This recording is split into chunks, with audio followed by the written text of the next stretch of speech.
Nick in? I don't think Nick's in yet, but he'll he'll get in. He's probably hopefully he's editing. Oh yeah. Let's hope.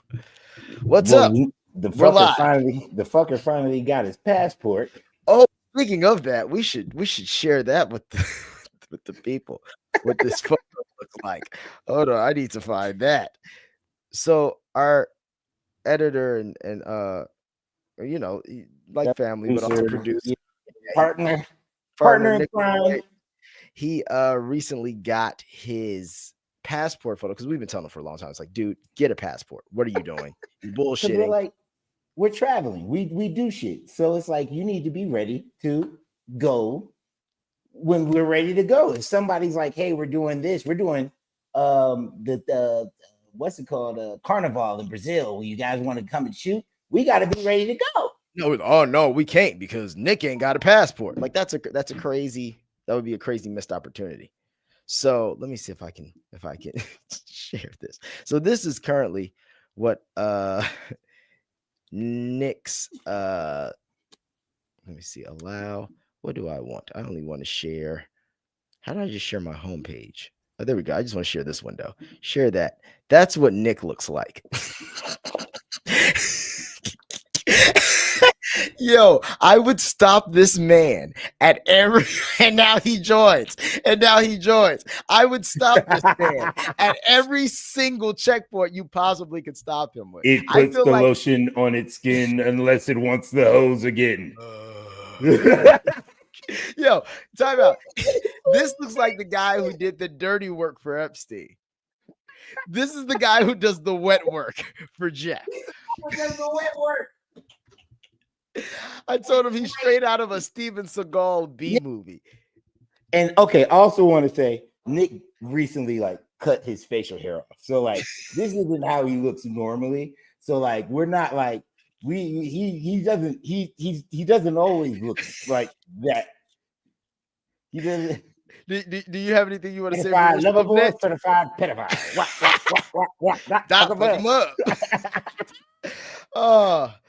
Do you have anything you want to say, Nick? Can y'all hear me? Well, yes. Now I can. What would you like to say about this? I'm sitting here editing this Mardi Gras stuff, and I just open up this StreamYard, and y'all are just over here making fun of me.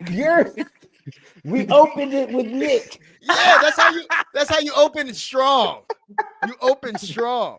Maybe look, I should have taken my passport photo with Obama on my chest. Also, someone pointed out to me that within, actually, let me share this again. Within this photo, which is actually even more alarming, somebody pointed out, they were like, yeah, like this right here. Like, what's this chain he has on? Looks like a terrorist situation. Nope, not letting him in. What is this? Oh my God. You do look a little Allahu Akbar. That's yes, crazy. This man prays to the east, no doubt. How's Ramadan been going for you, brother? Oh, I mean, 40 days, 40 nights. Didn't it rain children? I mean, wait. I don't know. It rained children. Well, you see, that's and on that note, that's from Veggie Tales. It's from Veggie Tales. Bye, Nick. Bye. We're gonna remove you from the stage. It's raining children. I said you work for Jeff, and you say it's raining children. That's insane. Actually, I don't know what would even make your brain. Well, speaking of insane, if we're gonna go there, do you know what's even more insane than that? What happened? Let's first discuss this. Let me share this window. How exactly would you explain this situation with this young lady? I'm sure that you've heard about this. The young lady who just decided to just hit a motherfucker in the head with the baton. Have you not seen this? Oh, the one that's doing a press tour right now? Oh, a press tour. Everybody has feelings. So you're physically hurt, but she looked like she's smiling. All of her stuff. Off of one angle, a couple times hitting her my behind. Here's a bunch of angles. Stuck behind her back like this, and it rolled up her back. That is a straight. Are you kidding me? She got hit. I know you struck her. You struck the hell out of that. And it's funny because I've been seeing different news reports, right? And one news reporter be like, when she's like talking to the reporter, they're like, it was a bad angle. If you look at this angle, nothing happened. I'm like, y'all cut out the part where she hit her in the fucking head. What are you talking about? Also, just like, what was that? Was that just being angry, like you're losing or something? You just, like, you know, but like that wasn't the motion. That wasn't in motion. That was you do that this. was Go. That, I'm gonna fuck this bitch up. You think you fast with your fast? Oh, you're faster than me. You're faster than me. Huh? Dodge this. Dodge this, bro. I saw that and I was just like, damn, shorty, like what you on? It's rough. That's not man. cool. That's not cool. It's not. What I really want to know what was going on in her head, or was it just like a moment of blind rage, or did nothing actually happen and she didn't hit her at all? Well, so I've seen, because people don't believe what they see. Like when Elon Musk said, "My heart goes out to you," and everybody was like, "Nah," you know what I'm saying? Like I saw her hit her in the head, but you know our eyes are liars now. So it's like, no, she didn't, right? His heart goes out to you. She didn't hit her. She was running floppy. Well, it's also, I think she's a bad actress. That's the other part. It worse. Yeah, it's like I'm trying to find this other video because that was the first video. It looks very much like she's kind of like, I mean, I didn't really like. It's very much kind of, This is all you got to say. Where's this video? Yeah, come on. Okay, so let me share this. See, this is where it gets a little funny. I'm like, you seem like you knew what you were doing here. She did. You're not being very. Nah, bro. Physically hurt, but you're not thinking of my mental, right? Wait, it looked like she swung at her 3 times. Bro, look at it. Everybody has feelings. So you're physically hurt, but you're not thinking of my mental, right? They're going one angle. Also, a couple times. Hold on 1 second. Mm-hmm. The bitch was burning her. All right, old girl was fortunate, like getting faster than her. Yes. So old girl has eyes in the back of her head to know that she swung something for her to be like, oh shit. Right. What? Right. She got hit in the back of the head. Also, even if you didn't, she got hit, bro. And can we also just be honest with ourselves that in the history of running, this has never happened? The history of, you know how many Olympics they've been having the Olympics since before Hitler was a thing. And no one's ever gotten hit in the back of the head with a baton. Wait, are you sure? Have we done the research on this? Let's look this up. You know what I'm gonna do? Let's ask Perplexity. Has anyone been attacked during a relay? Well, you can't. I guess you have to say hit in the back of the head with a baton. I think that's the only way. Be specific. Yeah. Has anyone in history ever been hit in the back of the head with a baton in a race? Is that how you spell baton? Probably not. Baton. Yeah, but they'll get it. They're smarter than us. They're gonna be like, a few days ago. Exactly. Why is this the only? Well, there may not be extensive historical records of such incidents. A recent case in Virginia has gained significant attention during the Virginia High School League Championships on March 3rd, 2025. Kayleen Tucker, a junior at Brookville High School, was struck in the back of the head with a relay baton by her competitor, Alayla Everett, during a 4x200 meter relay race. So this is the tie. She made history. Turned out to attack during high school track. Like conduct on the track this morning, a high school track star is still recovering nearly a week after being hit on the head by another runner during a race. You see how she tried to do act like she just waving her arm like that because she keeps doing it. Look, after being hit on the head by another runner during a race. But then she's still recovering. Goddamn, how hard you hit her? So here's my other question: what happens now? Who won? Like if I was all the way in the front, that shit has nothing to do with me. Honestly, has nothing to do with me. I don't know. Hey, what's up, chat? By the way, appreciate y'all checking in. CJ Chops, supporting gaming 2026. You in the future. What's up? You feel me? Hey guys, it's Micah. It's Maestro. No, I wanna actually. I know I'm hopping a little bit, but I wanna. Over the past month, if you are an Andrew Schultz fan, you hate black women. And I don't know how we got like I see things, but like it's getting so bad. Yeah, like, but I get it. Listen, this is why we get along, and I always have that devil's advocate with anything, because there is an issue where we become absolutist and we just decide not to like somebody and then we just don't like them. Absolutist is perfect. Yes, like there's no gray. Yeah, there's no gray, and it's a cultural thing. Like, it is something that we do, because once we pick a side on something, there is nothing really that side can do. You gotta stand on it. That's a big thing in our culture. You gotta stand on it. Right. And I, if anybody believes on standing on shit, I do. Are we gonna talk? Wait, if anybody believes on standing on shit, wait, let's finish this. You know what? Fuck it. Let's go. No. I want to finish the Andrew Schultz shit first. Let's talk about loyalty. Standing on shit. Yeah. Standing on shit is very important. And if anybody's going to say that it's important, it would be me. But I do think when it comes to things like the Andrew Schultz thing, when it comes to certain topics, I feel like we aren't necessarily well versed in the topic, but we make a decision.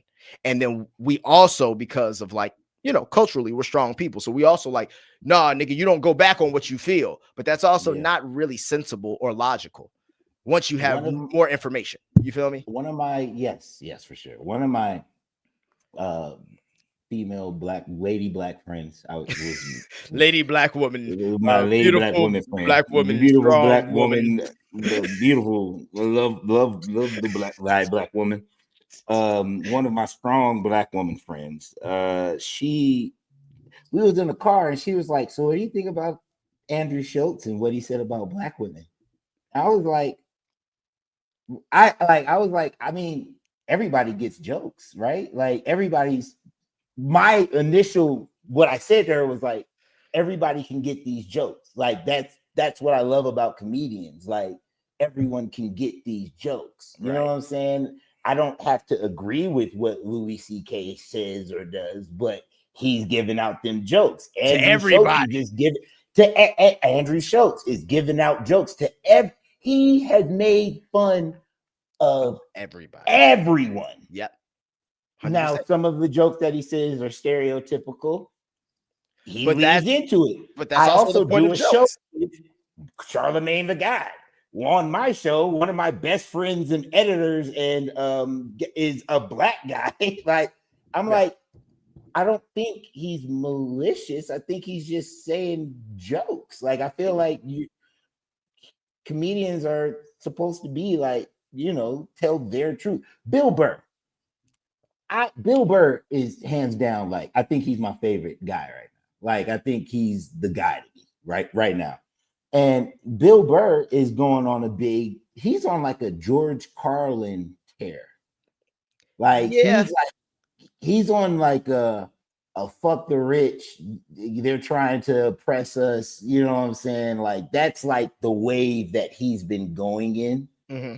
And I love that, but I'm certain white people. Well, no, here's the beauty. So everything you're saying, I agree with and I see. So let's go back. This is going back to what I was saying. Andrew Schultz is fucked anyway. He interviewed Trump. So people feel a way about him off of that. So now that you've done this is where it started turning. That is exactly where shit started shifting. And that's my point. And this is going back to what I'm saying, where we're sitting here and there's no gray. The guy there's no gray. It's you made a joke about black women and you interviewed Donald Trump. You've given me all I need to know.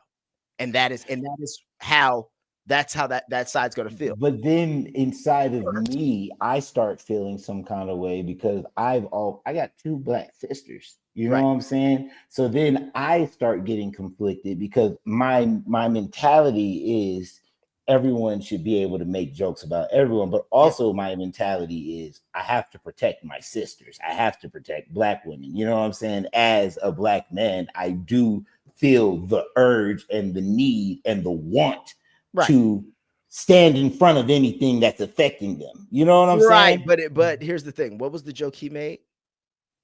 It was about it was about Black women being aggressive. So okay then, and see, and there goes my other point. Now, are we going to sit here and say every single no? There's not an absolute in anything. But you want to know something? There's truth in stereotypes. Well, I'm not gonna put it in a stereotype, but I'm gonna say my mom's kind of aggressive. My sister's kind of aggressive. Carlisi is aggressive. Cameron, not aggressive at all. She's just a piece of cake. She's just a pie, a piece. Like, but that's my point though. Like, it comes down to like, people don't, jokes are funny. Okay, in my opinion, most of the time, the most level-headed person in the room is somebody who can get a joke told about them, and then they realize what's being said could have some truth to it, and they laugh at it. Right. But when you're telling me that a whole group of people got angry because a man made a joke about, and never said anything derogatory, never said anything. He just made a joke like, oh man, I wanted to kick my ass. Hey, this. And then it's like, what the fuck is wrong with you? What you mean I'm aggressive? No, fuck that guy. But now it's shifting towards me because I'm like, I like his comedy. They're like, oh, so you don't like Black women? Whoa. No, wait. Now here's my question. Isn't that a bit of an aggressive question? Not of that. Yeah, I know, but this is where I'm getting at. It's because I know it's not. Once again, what I'm saying is it's not rooted in a whole lot of, like, you haven't even done your homework. Like most of the people who talk shit about Andrew Schultz haven't done their homework, never watched a full episode of any of his shows. They never watched his comedy.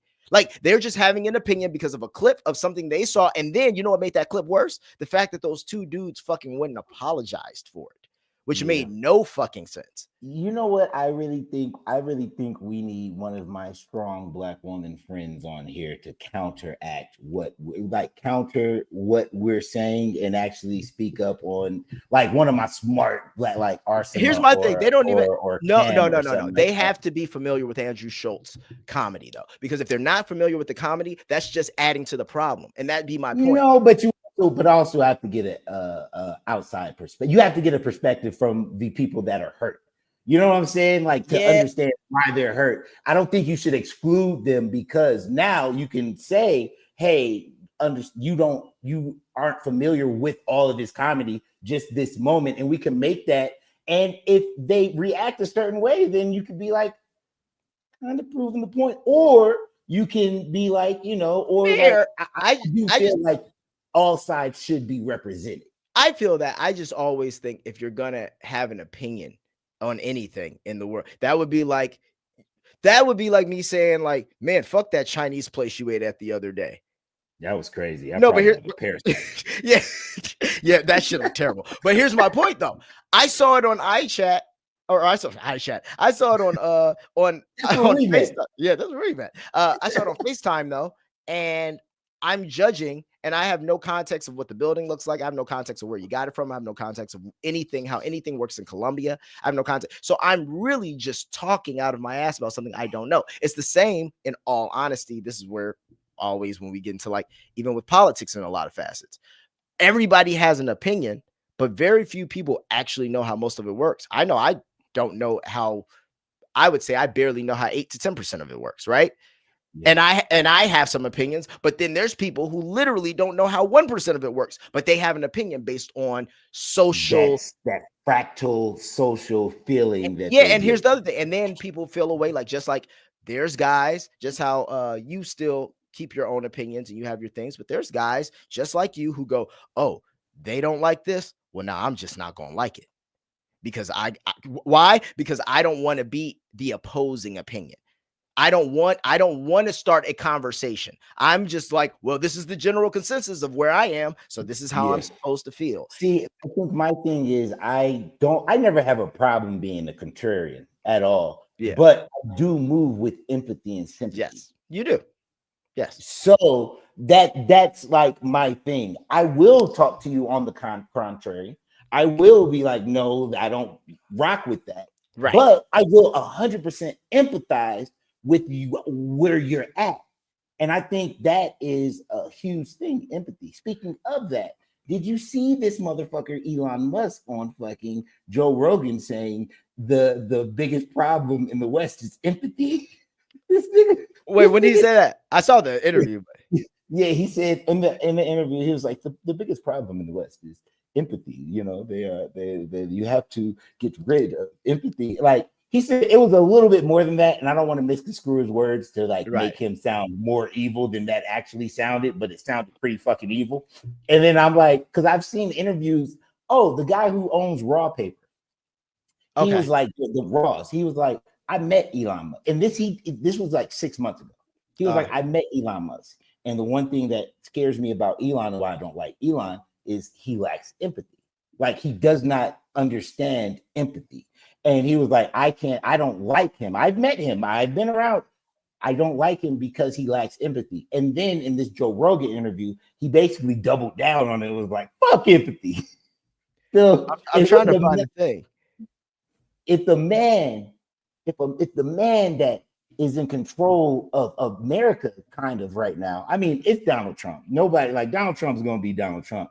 But who's actually the vice president? JD Vance or fucking Elon Musk? No, I don't think. I think people have I definitely think that Elon is maneuvering in the ear, no question, very much in the ear. But I don't think he's maneuvering. I think the things that people think he's doing are much lower than what he's actually trying to get done. That's the thing. I feel like I'm not sitting here saying he's not setting up some shit, but I think a lot of the things people think he's doing is like, nah, that's not really the play. The play but the thing is, it's his fault that people don't realize what they think what he's doing is worse because he refuses to speak to the public in an appropriate, calming manner. So when he addresses everyone on X, he's calling them retards. Right. Or when he's addressing people, he's like belittling them, or he's making jokes or talking about Disney putting black people in Disney movies, and that's why Disney's failing, or making it put a chick in it and make it gay. That's what the South Park episode. Yeah, exactly. So it's like, but I understand you having a problem with that, but the thing about it is, if you're gonna like help the world we're in right now, you can't alienate he's alienating a huge portion of the public. Okay, so I will say this. I agree with what you're saying, but at the same time, the opposite side is doing the exact same thing. So this is our problem. There's no meeting in the middle with any of these motherfuckers, which is really the biggest issue. Any of them. I'll rock with you on that. Any of them. Like, there's no middle ground with any of them. There's no middle ground at all. So like legitimately, the things that there's a lot of things I don't agree with what the Republican side does. Fair, but then it's also like the Democratic side isn't even like sensibly fighting back. It's like no, they're not. They're doing the dumbest shit. They look weak as hell. They look idiotic. Like it's crazy. Yeah. So it kind of turns into this like I said, it's this crazy pendulum shift. So I see what you mean with Elon, but I also think it's a situation where they're just trying to rewrite the rules until it hits too far on that other side. But the other side that's fighting them is doing such a poor job of. So it's just kind of like, well, we're going to keep. Gavin Newsom is trying. No. Podcast now, bro. You know what's funny? I'm glad you said that. Time to go to that because I had this. Bro. One more thing before we leave Elon. I'm so sorry. One more thing. I want to shoot the nigga a little bit of bail, not a lot of bail, just a fraction of bail.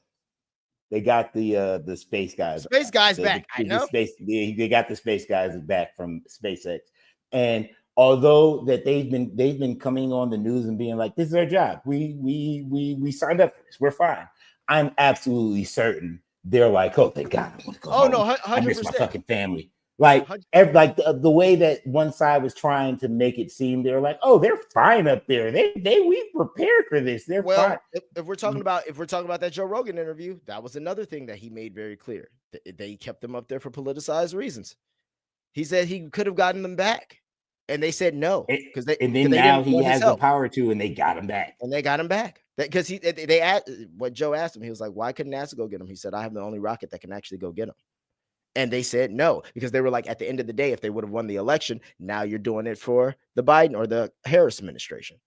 So you just let the motherfucker sit up there. Once again, just say it's like fucked on each side. Hold on, let's watch this clip real quick of the empathy thing. Western civilization, the fundamental weakness of Western civilization is empathy. So you're gonna give me no context? Yeah, no. Well, I mean, people love giving no context. No, I don't want it, but like that. There we go. It's great. Godside, and he talks about basically suicidal empathy. Mm-hmm. Like if there's so much empathy that you actually suicide. Rewind it from the beginning. Yeah. Play it from the top. There's a guy who posts on X who's great. Godside, and he talks about basically suicidal empathy. Mm-hmm. Like if there's so much empathy that you actually suicide yourself. Yeah. So that we've got civilizational suicidal empathy going on. And it's like, I believe in empathy. Like, I think you should care about other people, but you need to have empathy for civilization as a whole and not commit to a civilizational suicide. Also, don't let someone use your empathy against you so they can completely control your state and then do an insanely bad job of managing it and never get removed. The fundamental weakness of Western civilization is empathy. The empathy exploit. They're exploiting a bug in Western civilization, which is the empathy response. I think empathy is good, but you need to think it through and not just be programmed like a robot. Right. Understand when empathy has been actually used as a tool. Yes. Like it's weaponized empathy is the issue.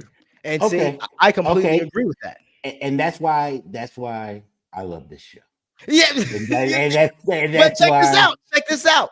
Going back to where we started, you feel a way about this man, and you know you do. So what? No. So here's the point. And then you see something like that, and here's like that piece. You're damn right. You'll be like, see, this is the bullshit. But then when you hear the whole context, you're like, okay. So, but then you hear the whole context, you're like, this is the bullshit. This is still the bullshit. Like, but I won't lie. I will say, if he's saying it how I interpreted it, because once again, I'm not a billionaire and I run nothing. So who knows what he's thinking. But yes, I do think that there's a whole lot of I mean, we can even look at certain social issues that we have that in our society that makes up less than 1% of the population. I don't have to go into what that is. You know what it is.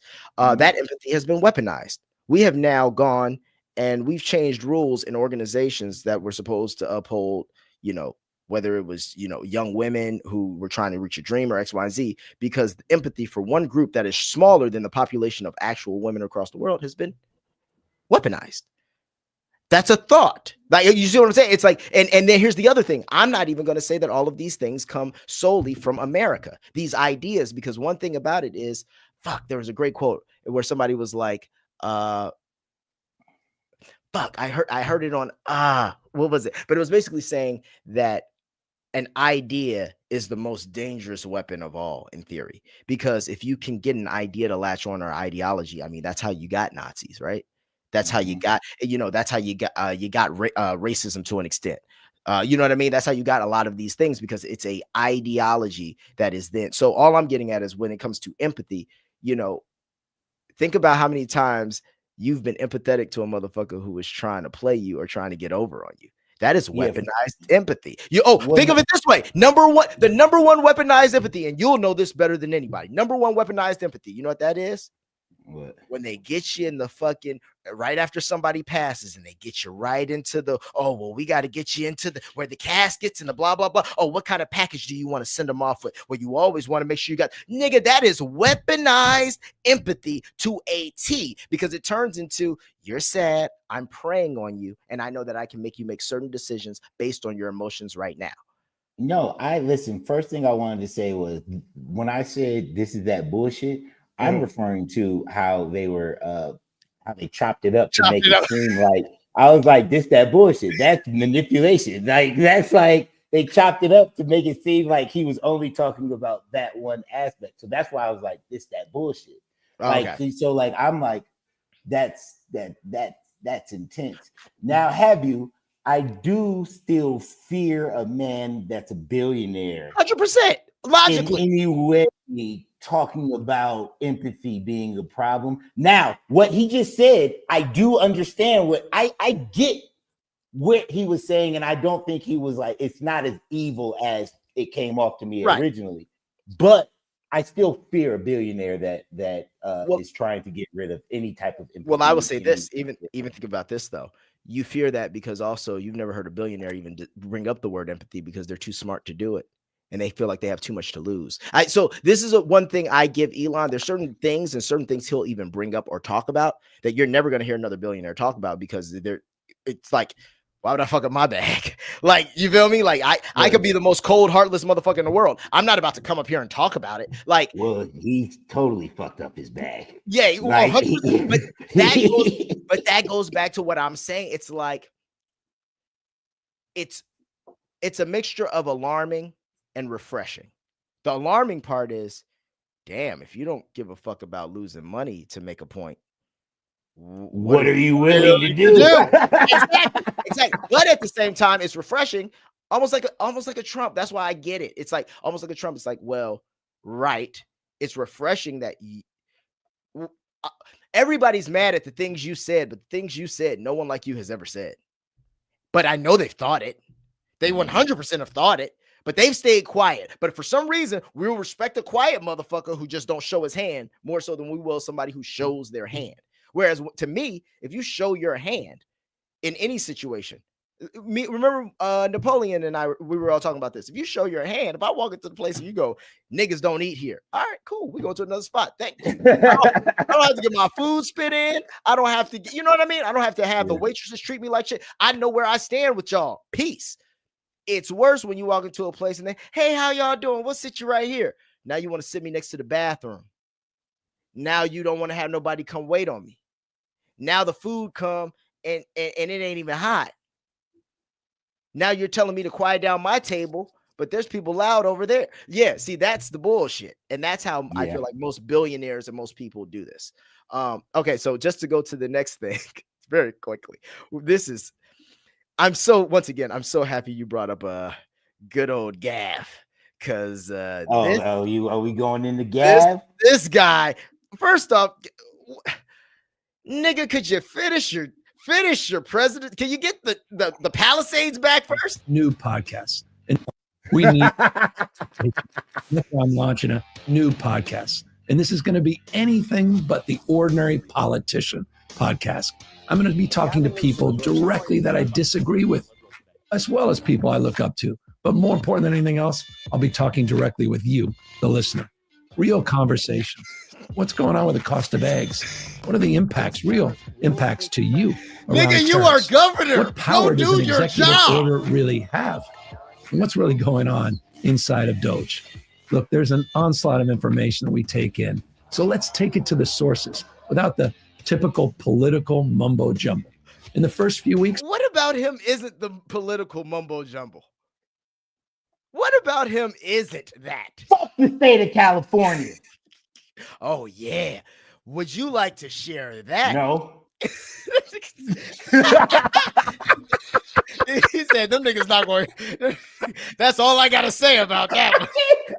Now, after I said that, I love the state of California. I'm so sorry. They have all of my banking information. They are terrorists, bro. And they're not afraid to use it. No, are they? They're not afraid to. Okay.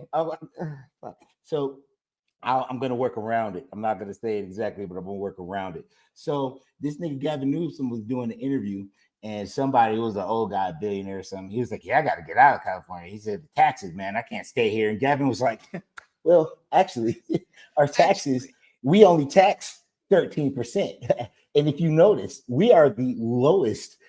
We have the lowest tax rate in all the United States. Okay. That actually, if you make under $150,000, you're going to get taxed the least. I'm sorry. Here we go. Trump's trying to change that. 150,000, no tax. I just okay. My family has a creed. Okay, my grandfather sings it on so many songs, especially on songs that he does with my father. And he vocalizes every time. He says, "Ever since you were little boys, I told you, pay your taxes and leave the hoes alone. Pay your taxes and leave the hoes alone." And now you're 2 for 2.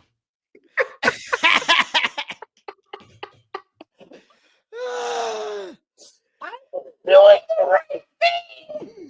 And that's when they get you. I did everything I was supposed to do. I did everything I was supposed to do. And then this slickster came through. Any Democrats you admire out there right now? Democrats I respect. Bobby Kennedy type? I respect. Like what, bro? What is this? Like, what are these? Like, why does he do these things? Tulsi Gabbard. Why are you laughing? Why are you smiling? Because like they're on our team now because you guys kicked out like your best people. It's like the people that were into this is a great point though, Governor. Is that Bobby Kennedy was a heterodox opinion on a thing that a lot of people were concerned about. Get him out. He's an anti-vaxxer. Yeah. Tulsi Gabbard, who is an anti-war. Get her out. She's a Russian agent. Yeah. You guys see how you have an unhealthy purification process where eventually you're left with just a 31% approval rating and a bunch of people that are talking to each other. And meanwhile, we're the ones that have Democrats in our cabinet winning the electoral majority vote because there needs to be said if Democrats are serious about being a majority party ever again, look at that ideological diversity. We have people that, geez, they want to go to war with every country that says something bad against us. And then we have people that are far more dovish, like Rand Paul. But that is a better, more, dare I say, diverse picture. You could say diversity is our strength. Oh, look at you. That nigga said, oh, look at you. He was like, you talk well. He was like, I see what you did there. Like, I like how you brought it all, and you barely used your hands. But you're not diverse. you know, but here's the funny thing. Yeah, but look at the two people talking. That is why it frustrates me. It's like, how dare Gavin Newsom sit there and call anyone undiverse? Like, what are we talking about? Gavin Newsom is just trying to make a run for president, bro. No, that's over. He's just trying to make a run for president, bro. He should now focus on trying to beat Kamala if he can run against Kamala. And I don't think that's gonna happen. So I think that's what you do when they don't hire running for governor of California. Yeah. So check this out. I don't know if you've noticed, but do you know what you do when your career and whatever you do isn't going so hot? You know what you do, right? You start a podcast. Gavin Newsom is not elusive to that idea. Gavin Newsom said, well, the Palisade fires are a problem. Maybe I should talk to the people directly. I should get these followers up. Should we run ads? Why is he thinking about the shit we're thinking about? Run California. We brought you in. Please run California. Please run California. Please. You know the Olympics. Please do your job. Do your job. No one wants you to be If Trump started a podcast, it would be exponentially more entertaining than yours, and he didn't do it. So, Gavin, please don't do this. No. Stop it. I want to go into you had a little beef I want to go into, but before we go there, because I feel like that should be like, we should close it out on that. Listen, man, I'm beef. I don't have beef. Nigga, all right. But before we go into that, I just want to talk about one thing. They're using sound weapons. Oh, you saw that? Where they used what is this? Hold on, let me bring this up. What was the sound weapons? That's all I want to talk about. They're using sound weapons. The Serbian police used LRAD sonic cannon against the student protesters in Belgrade while they were holding their 15 minutes of silence. It wasn't no 15 minutes of silence no more. Got real loud. There's another angle. Another angle. Niggas out here scattering like ants. Yeah, that angle.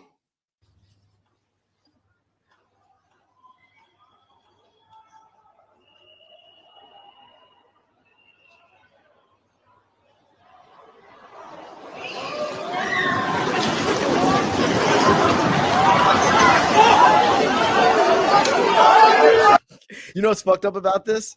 There was somebody just sitting there like, hey, you ready? Hey, all right, you go. Wait till all right, now push it now. Watch these niggas.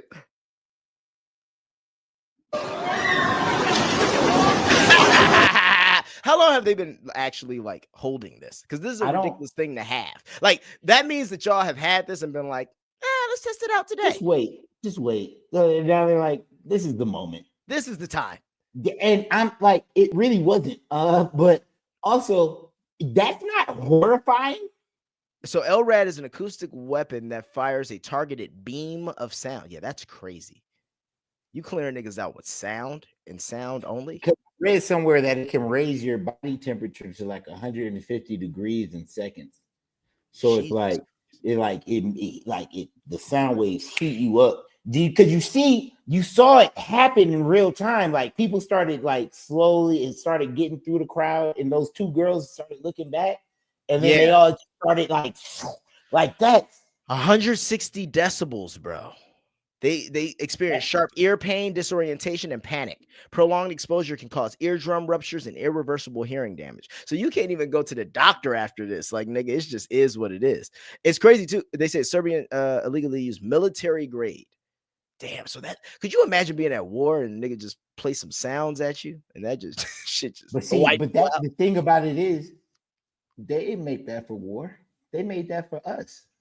Right, because you can't can't really hurt nobody, but it's exactly. They made that for us.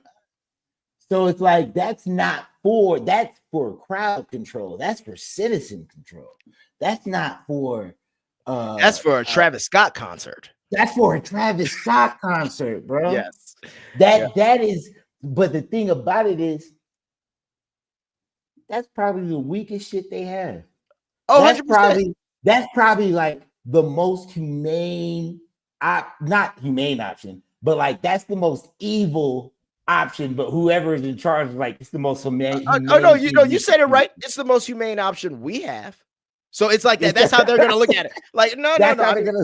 Yeah, we're not trying to kill you. You want me to bring out the billy clubs and start beating them? Okay, so you don't want that. Fire hoses? Oh, you don't want that. We're not doing that anymore. So pretty humane. Hit them with the sound.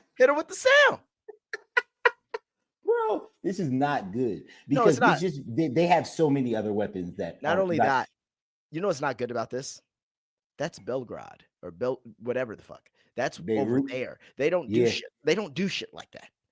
What does that mean for China, America, Brazil, like places like that, like where they just don't give a fuck about? Well, where they don't give enough of a fuck about the citizens to not like that could wipe like when we had all those protests and stuff.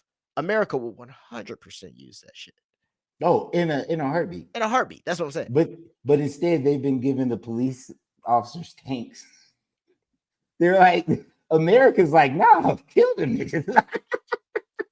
We have 365 million people. We won't miss a couple thousand.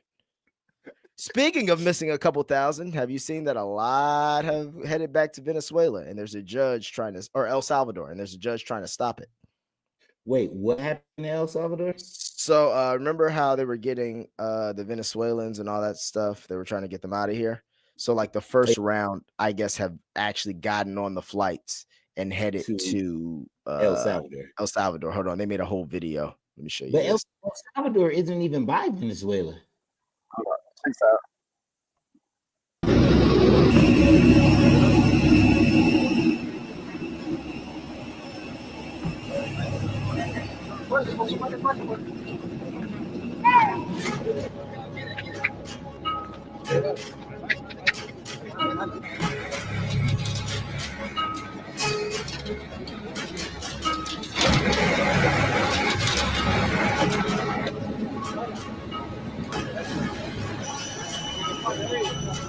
Yo, and these people are going to El Salvador, bro.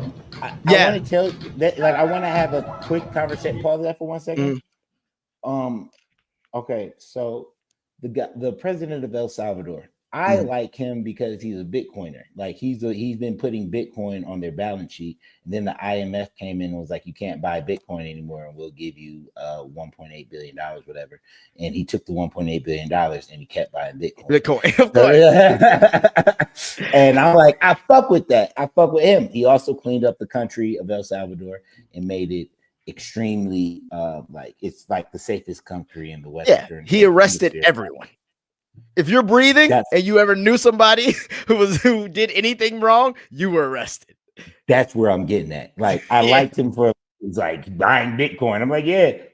I saw a documentary about them going into the jail that he's housing all of these people. That is the most inhumane shit I have ever seen in my life. Yes. Now, have you? A lot of those niggas, I'm being a little racist, but a lot of those niggas that were in that still look scary. They had the face tattoos all over them and everything, but bro, they're keeping them in these boxes. They all have to sleep right next to each other. There's like 300 people per box, and it's like you get to go out of the cell once every 7 days because they like it's the most inhumane shit I've ever seen. And if they're building to send illegal immigrants to El Salvador, that is the most inhumane, evil shit I've ever seen. Now they're starting with the MS-13s and shit. They are starting with those guys. So like even that video you just saw, those were all it was 238 Trinidad Argua members and 23 MS-13 suspects. And I think the Trinidad Argua guys were the ones who were in the what's it called? The Aurora, Colorado. But they're not giving them a try. Like they're not giving them a trial. A lot of these people, especially in El Salvador, the people. So if they rounded up the wrong people, you can't even communicate with anyone outside of the jail. So you can't get out. Even if so, it's like so let's say 100 to 10, every 100 to 5, maybe like every 100 people, 5 people are actually innocent. Right. There's no way they can get the fuck out. That's fair. You're stuck. You are definitely stuck. I think the only saving grace there, but for sure there's people who are fucked in there. The only saving grace I think with some of that stuff too is a lot of those gangs, they have those tattoos. And it's like those if you got those tattoos, we coming for you, bro. We coming for you. Because it's like even if you playing around, like nah, bro, like we don't play with that shit. Like y'all do crazy shit. My boy was telling me like apparently with their tattoos, it's something like the teardrops don't mean the same things they really mean. It's like you only get certain tattoos like when you get it's like your first 5 kills. And then it's like after that, it's like once you hit 20, then so it's like the numbers are crazy. Then, but then also to get in the gang, you got to kill a couple of people, and like some gangs, you got to kill your family. Yep. Like it's like some wild, weird shit. But what's really scary is if you look here, I'm right in between El Salvador and Venezuela. If you look at the blue dot. Oh shit, that's pretty crazy. That's El Salvador. Hey, hold on. Yeah, I see it. That's El Salvador right there. Uh-huh. And that's Venezuela. So then I'm like, okay, if they're taking the Venezuelan, Venezuela isn't even close to El Salvador. Like, well, they're taking the Venezuelans who came to America. And they're putting them in El Salvador prisons? Well, because they have the space. But they're going, so here's the thing. They don't have the space. Well, they said they have this. They want the money. They want the money that they're going to be given so they can possibly build more space. Or not. No, I think you guys are going to make the space we fucking made for you work. We're going to make this space great again. Terrible. So here's my thing, though. I really do think the whole El Salvador situation, like they're taking basically after that Aurora, Colorado shit, they were like, these Venezuelans are out of hand. Then a lot of them were a part of organized gangs. So it's not like you're sending your average Venezuelan who's an illegal immigrant to El Salvador. That's not, once again, I don't know what's happening. We don't know because we don't know what fuckery these people are going to do. But the plan, at least how it's been laid out, it's not to that. It's But if you are part of one of these Venezuelan gangs, and once again, like you said, proof might be very up in the air. But if we feel you are part of one of these Venezuelan gangs, MS-13 or the Aguas, whatever, yeah, okay. So we're gonna send you over there because we're not gonna house you here, and Venezuela don't want you back. When do you think they're gonna come for us? You always say this. I don't think it's gonna be a come for us type thing. We already are come for, and on top of that, I think a lot of it is like, you know what I think they're really gonna come for us. They're gonna come for us. No, yeah, you know when we start smartening up, and we start paying more attention, and we start learning how to work together, and things like that start happening. But until that happens, I think it's already started happening, bro. I hate that you really don't think that there are sects and big swaths of that aren't working together and everything. Like dumb niggas, there's always gonna be niggas in every. When I say niggas, I don't mean us. I mean everyone. There's always gonna be dumb niggas in every group, whether it be white people, Hispanic people, black people, and then there's always gonna be enlightened people in every group. Enlightened people, smarter people, people that come together are always gonna be on a smaller amount of. It's not gonna be the masses. It's always gonna be in every fucking sect. There's always going to be the smarter people. I won't say every sect. Where you going with this? You know the sect. You know the sect. What are you doing? What are you doing? But yes, in most social structures and in most groups, you're right. You're right. But I can think of a group that learns how to work together very well. Very well. The Asians. No. Well, they do work together very well, but they have their own inner turmoil. The Germans, the inverse of those people, literal opposite of those people. Yes, but I honestly, I say that in a. It's crazy because they have such small numbers. But they've learned how to work together so well to create great things, and that's why. And I won't lie, I get so frustrated because I'm like, well, it's not like we have the largest numbers, and I just know if once again, I'll tell you, I'll show numbers. You. No, but I'm gonna tell you right now. I'm gonna give you a prime example of why my thought process is the way that it is.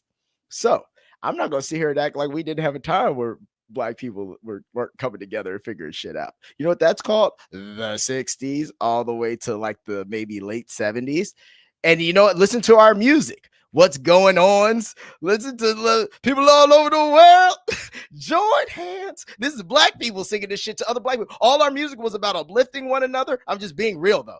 All this shit was about uplifting one another. It's a concerted effort. No, I know where you're going with this, but listen to what I'm saying. So what I'm more getting at is when you say they're coming, when are they going to come for us? They've already started.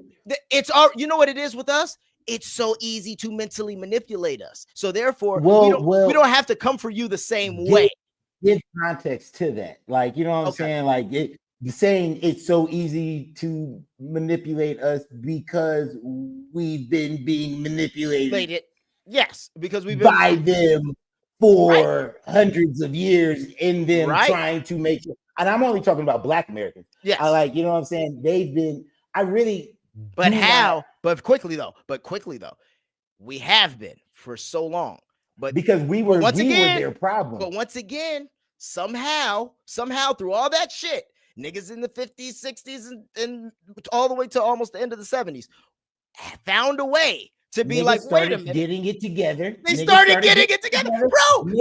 Black Panthers. Wait a minute. Black Panther, Black Wall Street. We got our own shit. And then, what happened? Happened? No, say what happened. Oh, they destroyed it. They killed Fred. They killed Martin Luther King. Black Wall Street. Yes. They bombed Tulsa. Every time we started and we always go into this conversation. Yeah. And you know who else they did that too, right? Who was ran out of every single empire and society of all time? Jewish people. But guess what they did? They came together and they found a way to rebuild. They found a way to take over. So what I'm saying is, if one group of people I mean, multiple. I always say this: every society has had their own. Every group of people has had their own. What you know what I mean? Have had their own tragedies and their own where people treated them terribly. And but what I will say is, if you look at what they've gone through and how they found a way to be able to rebuild, all I'm saying is, and rebuild in a crazy way. All I'm saying is, from when all these things happened till now. I'll put it this way. I don't even, it's unfortunate to me, but other than basic religion, I don't even see us, and this is what I'm saying. When I'm saying this is a frustration to me. Like, I wish we could figure this out. Other than basic religion, Christianity or whatever our religious beliefs are, really even think of the things that we all generally come together on, or the things that we all kind of have a hive mind on. Most of those things aren't really things that are going to empower and push us forward. They're usually more consumeristic. They're usually more but also it's like the thing is they're still white. Like across the world, black people, or not even black people, darker skinned people are treated the worst. Period. Like, 100%. Yeah, no, that's fact. That's a fact. Yeah. You know what I'm saying? Yeah, across the entire globe. Because that's the normal. That's the starter that's kit. The norm. That's the starter kit. Starter pack. Yeah, even in Hispanic, even in Hispanics, it's even like in Hispanic culture. The lighter Spanish people always get more love than the darker Mexicans or the Cubans. So I also just want to include that, like, they still white, bro. Like they still have opportunities. Oh, 100%. They still have things that they could get away with shit and do shit because you look like me. 100%. But it's like we can't do certain shit because I'm gonna follow him around this store real quick. 100%. He's just a little bit darker, bro. You know what's hilarious? Who did it? Ari Shaffir in his stand-up. Hilarious joke. He goes, yeah. He's like, I steal everywhere I go. He was like, the little shelf that's at the bottom of the cart. He's like, yeah, that's the white I forgot shelf. He's like, you just put things down there and you walk out. He was like, now, do I believe that it's fair that they walk around and they follow black teenagers and all that? He said, no, I think that's terrible. But if I see a bunch of black teenagers with do-rags walk in the store, that's my cue to start stealing. He's like, because no one gives a fuck about what I'm up to. And I started dying laughing because he literally was like, I get it. Like, he was like, I like, he understands. And I was like, yeah, that's fucked up. Because he's like, people just don't pay attention to me. He was like, and they'll pay so much attention to, and like you said. So now you have that anonymity.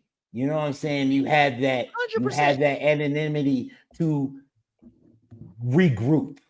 And 100%. Then the world has empathy for you because of the atrocity that has happened. But check this out. So now you're getting reparations, and you guys are okay. Let's come together and figure something out. Oh, but here's the thing. We already were a group that came together, so that's why we were even able to figure out reparations. Not saying that they didn't get them because of, yes, we know they want to work the same, but we coming together and being rounded up together are different things. That's fair too. That's fair too. Also, I'm not gonna lie too. It is a lot easier to get 15 million motherfuckers on the same page than it is to get 100 million motherfuckers on the same page. You know what I'm saying? And it's like we all in this camp together. What's your tattoo? But this is my number. But here's my question: I understand your pain. But at what point do we stop making excuses?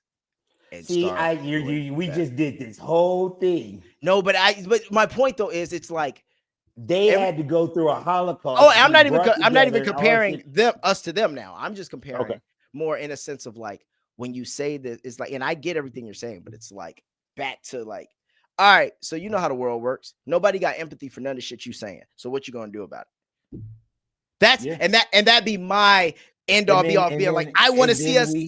And don't get me wrong, let's make some shit for them to burn down again. That's all I'm saying.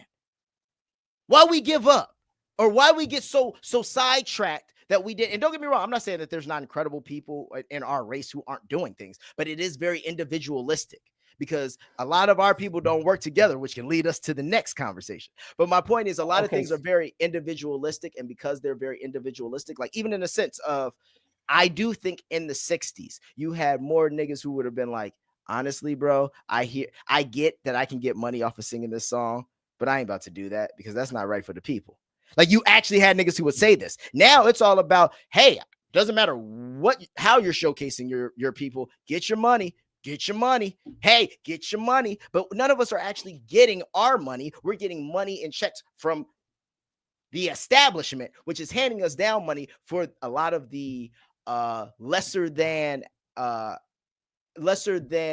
exceptional things that we can perpetuate, and stereotypes we can perpetuate. So and don't get me wrong, I get it. I'm not saying I am never against somebody getting their check because I'm not paying, you know what I'm saying? I'm not paying nobody's bills. So I understand it. But I'm just saying at a certain point, we have to be like, all right, man, how long are we going to be in this structure? And I think it starts at home. Here's the other part. I'm not talking about we got to get together as in doing some crazy march or no, I'm not saying that at all. What I'm saying is, like, how about this? Why don't we just raise the percentage of fathers in the home?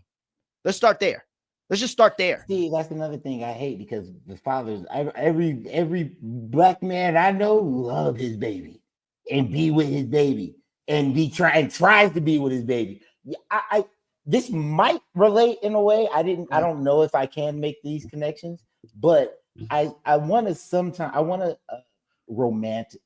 I tend to romanticize segregation.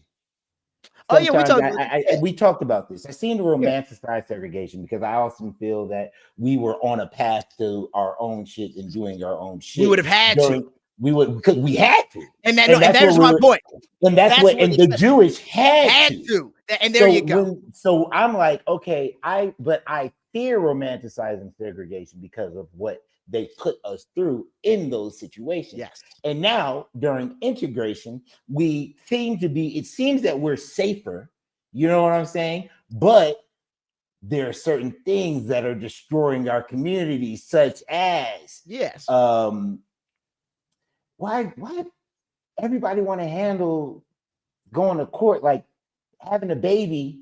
They want to put you on papers, or they want to put you on, and like now, like my mother is the first woman who would be like, if you got a baby, you better go directly to the courts and put yourself on papers, because if you don't put yourself on it, she will. And then so having a baby low-key automatically becomes a point of contention between the couple, because one of them wants they want to be taken care of, or one of them wants something happens. So it immediately becomes like, yeah, but check this out. We're against each other. But are you ready? We're not against each other. But check this out. This is the point I'm making. Check this out. That is not a common thing with any other race, really. And that is what I'm saying. Why? That's I feel point. like we're talking around why. No, but see, here's the thing. I don't have the answer for it. But what I'm showing you is that is a fucking problem. And that's where I mean, I think you're skipping over what the fuck I was saying about how integration has fucking caused all that. Oh, yeah. Fucking Planned Parenthood, all these Planned Parenthoods in our neighborhoods, making sure we're doing certain things in our neighborhood. Like fucking gun store, liquor stores, our neighborhood. Like it's just like, bro, I just feel like and it's always an outsider bringing that gun store to our neighborhood. It's always an Asian bringing that shit. When we had our own shit and we had our own towns and had our own places, and we weren't going to the fucking courts to put us on papers. We were building a fucking family, building a nuclear home. But see, this is what I'm saying. But because of integration, yes, in a lot of ways, it has made us mentally lazy that we don't. Here's my point. Back in the day, I get it. And even to this day, we know it's harder to get loans. We know it's harder to start businesses. We know this shit. Once again, we know how it works. This ain't some new shit. It's been this way for hundreds and hundreds of years. There's nothing new about this. So it kind of makes me go, okay, well, so what is... No, it hasn't been this way for 100 of years. We haven't. Slavery. I'm talking about integration. Slavery. Oh, yeah. I'm talking about from integration on. Okay, from integration on. Yeah, well, so once again, this is still, we're still like, we still think that the government has our best interests at heart. No. Well, see, here's our problem. Now, if you want to go there to get out of that, but then this, now, if you want to go there, that goes back to why I've always so devil's advocate on the moderate shit, trying to be like, hey, look at both sides, because hey, we've been blue no matter who, thinking that these motherfuckers are on our side, and they give just as few shits as the other side. No, they don't give a fuck about us. That's what I'm saying. That's what I'm saying. They give just as few shits as the other side. They both don't give a fuck. That's my Joe point. Biden walks in and says, what do these niggas want? No, he says, what do these niggas want from me? And then he looks over and then he looks over and goes, Kamala, hey. what was that? No, but this is my point though. Exactly what I'm saying. We believe, like so many of us believe that, oh no, but this side is for me or that side not for me. No, none of it is for you. Go build your own thing and build something that you can pass down to your children. Here's my point. So I'll be damned in 2025 if you live in the hood and Mr. Wang owns your liquor store.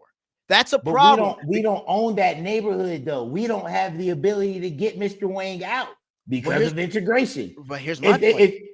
At this point though, like that's what I'm saying. How long we no longer get the loans in our neighborhoods to be able to build these type of things. They don't give us those fucking because of integration. They'll give a fucking Chinese, a desirable immigrant, some motherfucking money to build. But once again, I'm still gonna sit here and say though, you can't sit here and tell me that there's not in 2025, there's not Black people who could pull this off. I just think at the numbers of people who are trying to actually pull it off, it goes back to percentages.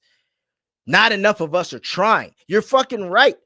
You're fucking right. Back to the school systems that 100%. We were teaching our kids before integration. We were teaching our kids what we knew, what they needed to do to succeed, build a nuclear family. As soon as we integrated and they started controlling what the fuck we read and what the fuck books and what fucking history they want to give us, right? Then they started fucking up everybody's mind. But you're still starting with the. I get that, and I get that. That makes sense. But I still think at a certain point that there still is that root issue of. I don't think generally speaking, because I'm not a factor of this and you weren't really a factor of this either. But generally speaking, yeah, the beginning issue comes into our households working together and making our child the number one priority in our lives. And I think that also comes with people having children too young. And why do people have children too young? Because they probably didn't have both parents in the household. And then also they probably weren't being watched or being taught certain things. And then this leads on. This is all I'm saying. In a shitty situation, it is a perpetual thing though. Like, because we keep coming up in, most of us keep coming up in shitty situations, but that never gets corrected in any way. Something just clicked for me while we were having this conversation. When I was growing up, my entire life, I've always been like, why are kids that are homeschooled so much smarter than everyone? Like, I've always, like, my entire life growing up, because like all my friends were actors or famous, or their dads were this, or I'm Patrick Ewing's kids, and so I'm looking and I'm just like, I'm in public school, but all my friends that are homeschooled are fucking geniuses early. And I've always was like, why it just clicked. It only works though. In my opinion, it only works if you're rich or you have some kind of So here's the thing. Everybody you just named, of course they're going to be smarter, because here's the beauty of it. Not only am I getting homeschooled, a lot of times I'm being homeschooled because I'm traveling with dad or mom. And when I'm traveling with dad or mom, that's coming with a whole nother level of exposure. So now not only am I homeschooled, but I'm also not fucking weird. See, the problem with when like growing up in Chicago and seeing the kids who ended up coming to high school who were homeschooled in the Midwest, you'd be like, oh yeah, you're just a regular motherfucker who just learned at home. So now you're socially awkward. You don't have much exposure. You are smarter when it comes to book stuff. You definitely are, but you missed out on a lot. But if you got like money and shit, so now you're exercising literally everything, and your learning is actual learning plus life learning. Better. No, because I mean, look, JoJo, she was one of my first examples, because she was in like she started doing homeschooling because she left school in like middle school or something like that. And like it just like every time I talked to her, after she left school, it just seemed like she was advancing as a person so much faster. Also, no one holding you back, buddy. Like, you got to think about that too. You're in a classroom, even if you send your kid to the greatest fucking school ever, there's going to be the smartest kid in the room, the dumbest kid in the room. Hopefully your kid isn't the dumbest kid, but either way, there's going to be a smartest kid and a dumbest kid. The dumbest kid is usually going to be the distraction. And every once in a while, the smartest kid will be the distraction, but that's because he's so smart, he's bored. But that's the only way it works. And then everybody in the middle is either trying to keep up or be cool because they're listening or playing with the dumb kid, or and that's the problem. But now you take that to a public school. But most of these kids aren't firing because they haven't been taught, and the school's not helping. But also the way that they're teaching you isn't the way that you need to be taught. You know what I'm saying? Like when I was in school, when I was in school, you know, I went to private school and I went to public school. I did both. And I always felt like I was dumb when it came to math. Like, it just like, I was like, math just isn't my strong. Like, I don't like it. Like, I clock out whenever math comes. But let me have to write something. Like, let me have to let me have to write a short story or some type of tale. Or let me have to like do a thing. Nigga, I could do that the day before it's due. Yep. And like there was a thing happened, and but I never felt like, but like my teacher would come, like my principal, we did like a writing contest, and all the kids had to write something. And I wrote this thing, I just like fast. Right. And the principal came up to me, he was like, Micah, I read your story. He was like, that was incredible. He was like, and I was like, you had it in you. I was looking at him like, you're a liar. I just can't.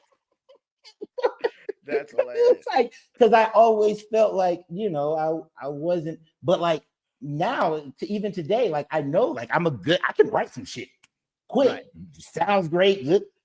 That's what that's what's in me. And if I was homeschooled, I feel like it would be nurtured better. And then I could have been like, it would have been focused and honed in on better. Yes. But when I'm in public school, it's like, okay, 45 minutes, you're done with the thing you're amazing at. Like, let's go. We got to get down this curriculum. We got to get down what's on this list, because you know what? I have to teach you so that you can take the test, so that then you get good marks on the test, and so the school can continue to get funding. That's all this is about. We don't give a fuck it's about fucking awful, Stro. All it's about. And that is why, you know, and if you know you want to have your children, if you want your children to have a chance at a brighter future in a place like California, you got to pay $35,000 to $40,000 a year. And that's what it is. And now, just to piggyback off of what I was saying before, there's something about a human being. I don't give a fuck what race or what creed or anywhere you come from. There's something about a human being who says, oh, yeah, I'm not ready to have a kid because I can't send them to the proper schools. You know what? We live in this is kind of shitty neighborhood, huh? It's pretty unsafe. I'm worried about my wife coming home from work. Maybe this isn't an environment to raise a child. That is where it begins. Yeah. But this is what I'm saying. And until we start making some of those decisions, we're going to keep putting ourselves behind the 8 ball. But we do. Like some do. We just have to grow that number.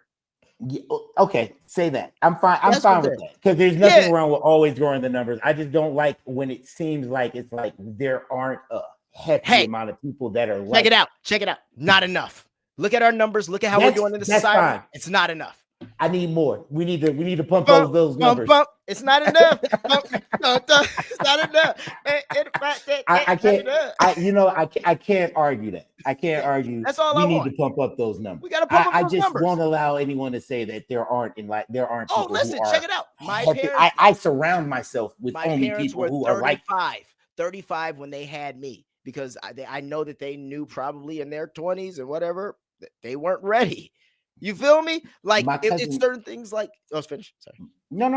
I was just gonna say my cousin Kevin. He's there. My big cousin. He's 36. They live in Cleveland. They've been buying up Cleveland crazy. They just do nothing but buy properties. They just had their first baby. What we were talking about, they were like, yeah, well, we own these properties. By the time he turns 3 or 4, we're probably going to move to another area so he can go to a better school and then everything like that. Because where we're buying the houses or we're developing everything, but motherfuckers ain't even having these conversations. That's what I'm saying, bro. Like, they're taking action. So I'm even more proud of who you're talking about. But what I'm saying is motherfuckers don't even be having these conversations. Like, I know for a fact there were certain conversations my dad even told me he had with my mom. It's like, okay, well, by this time I should be able to be out of work, and then he should have this, and then blah blah, and we'll get this, and then he'll be able to, like, even 98 when I got my first TV show, started my own corporation. My dad was like, okay, well, we're gonna get this Amex because then that way he can start building his credit. Listen, there are my mom did that for me. My mom there are black people doing this shit, bro. But we gotta pump these fucking numbers up. And also the problem, I think the biggest problem with that overall is having children young. Because the problem is if you have children too young, you ain't even fucking learn this shit. Also, you have so much life to live that you feel like I should still be able to go. Listen, you're a 26-year-old and you got a 3-year-old at home. I'm not about to sit here and be like, you shouldn't be able to go put your freakum dress on and have a good night and go have a drink. You should, but you want to know something? That's not really fucking conducive to that 3-year-old's growth. And you know what? It's unfair to both of you that you have to go through this. Hey, I'm 35. I'm tired. If I have a baby now, I'm not. I'm tired, bro. If I have a baby, it's just me, girl. What are we doing? What we doing? What's the plan? What's the plan? That's it. Because, bro, I don't need to be, and that's what I'm getting at. Because your 20s weren't stifled because you were trying to raise this kid or do certain things that is a lot to take on. And then on top of that, like I said, the issue a lot of times is, damn, now you're 20-something having a kid, and now you 23, 24 having a kid, and now your 53-year-old mama just starting to figure out certain shit she should have done with you. But you might not even listen to her the same because y'all kind of grew up together. And now you see what I'm getting at? And then God forbid there wasn't 2 people in the household, or you're not getting 2 different perspectives because, shit. And like I said, we just have to start building better units, and even if that unit doesn't work, all relationships are not going to work out, but it can't, like you said, we're taking the court. That's some bullshit. It needs to be, hey, we're both adults here. We know. So now our goal, once that baby comes out, both human beings should be looking and they should go, well, we only got one mission now. We got one mission now. And that's to make sure that this kid has a good upbringing and has all the pieces they need to move forward in life. That is it. And I don't care, like I said, I don't care what race you are, creed, or color. That's all it needs to be about. If you're going to if you're going to make that decision. And if you're not going to make that decision, then first off, maybe you should not just be fucking all willy-nilly without protection. Second off, maybe you shouldn't be too right-wing that you don't believe in Roe versus Wade. Those are your options. Because I'm going to be honest with you. I'm not going to sit here and say it's better to bring some child into this world in a drug-ridden, infested area when you don't have your money together and you don't have you haven't accomplished anything to move forward. I'm not going to say that's better. That's better than the other option, because at least you're either way. It's like you're setting them up for failure. And that's just one thing I think that we have to be. No amount of love. I don't give a fuck who you are. And this is just something I think we need to grasp. No amount of love can make up for lack of preparation. It doesn't work that way. So if you're not prepared and you're not making enough to barely sustain yourself, you're not making enough to give a child, especially an African-American child in America, a fighting chance. Now we're some strong kids. We'll beat the odds. We will beat the odds. It's been proven. But that's fucked up that we keep having to beat odds. Just give me some better odds, nigga. Just give me better odds. Better odds. Just better odds. Because you know why? Because the house always wins anyway. So just give me some better fucking odds so I can win a hand or two and set up something in the future for our lineage, for our generation. For our next generations. I'm with you. But I got a question. Someone said, Maestro, what's up with you and Trey Chaney? Oh, nothing's up at all with me and Trey Chaney. Yeah. There's not a damn thing up with me and Trey Chaney. At all. Yeah, no, I just, best of luck to everything he's doing. It's deeper than a lot of. Do you want to go into it, or would you just rather just not even talk about it? Yeah, I don't really want to give him any no type of. Nah. I said what I said. I said what I said. You can look it up. You feel me? Shout out to Julito. Shout out to Jermaine Crawford. Shout out to JD Williams. And that's where that ends. Oh, and Nathan Corbett, you too. That's where that ends. I don't know anybody else's name on that flyer. So fair.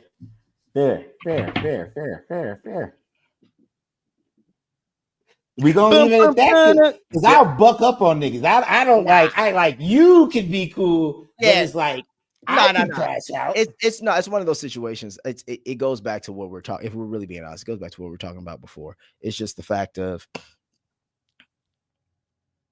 I know how much work I put into and how much awareness in the last year I've brought the show with doing the podcast, doing a lot of the things that I've done. I've watched multiple situations where Trey Chaney has set up wire plays, respect everybody, go get their money. I'm not mad at that at all, but set up wire plays where he pick and chooses who he wants to call.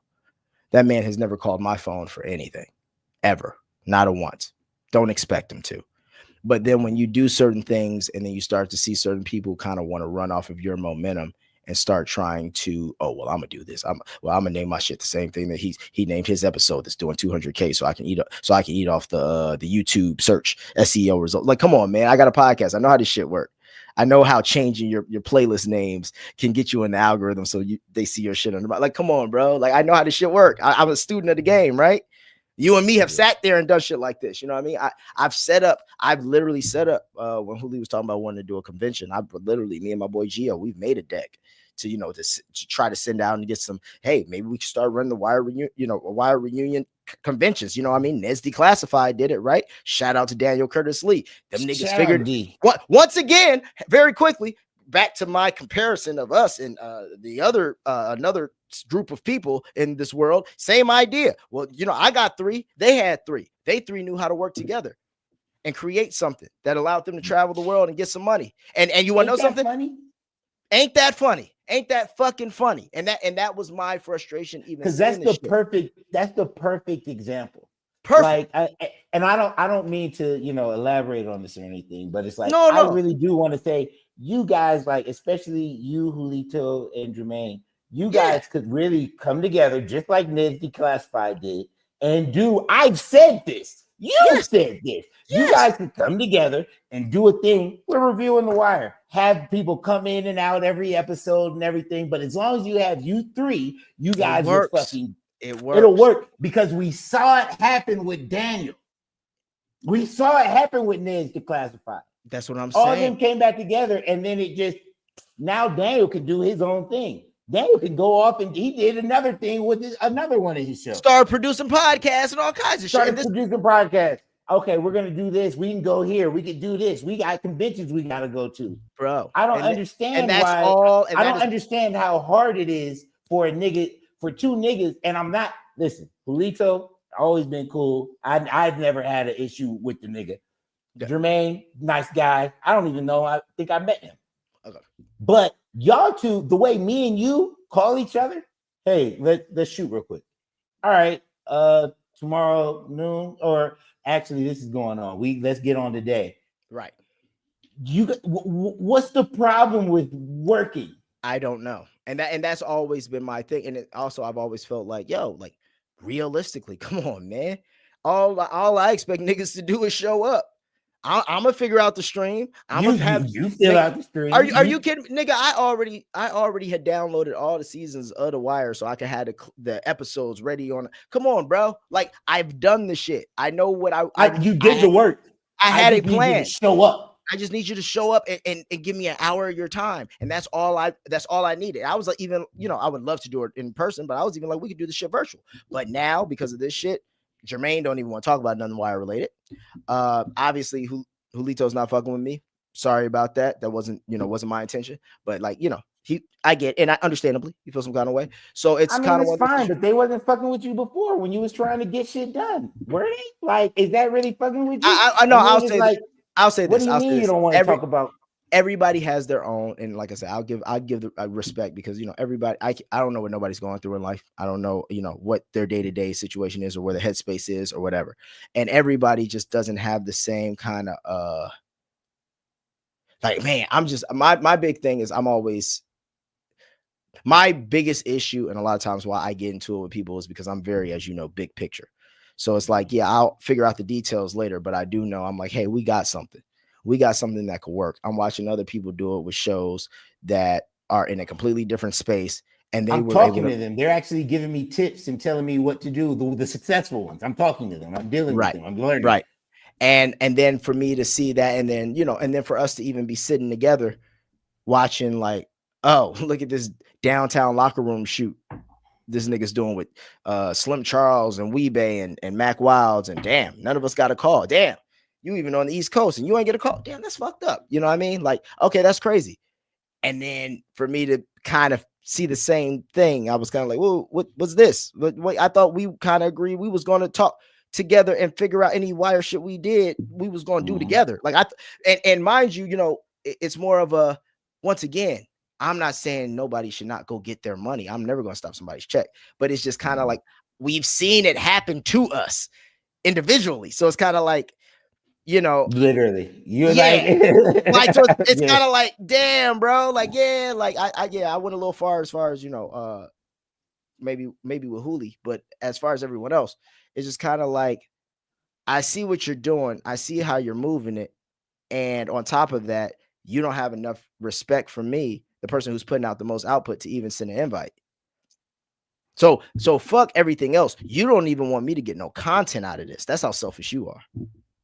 That's how I feel about it. It's like, fuck your check, fuck everything else. You don't even want me to be able to get some content out of this. So you're just not even gonna, you're not even because I don't even, the way we have shit set up.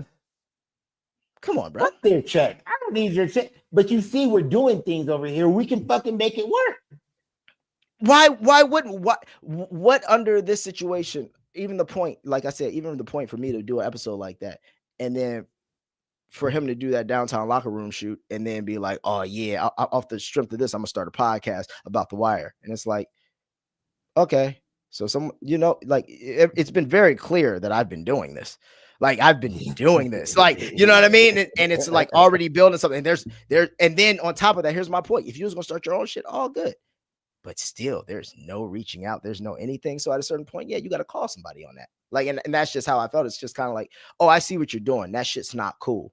You know what I mean? And and all them niggas could be like, relax.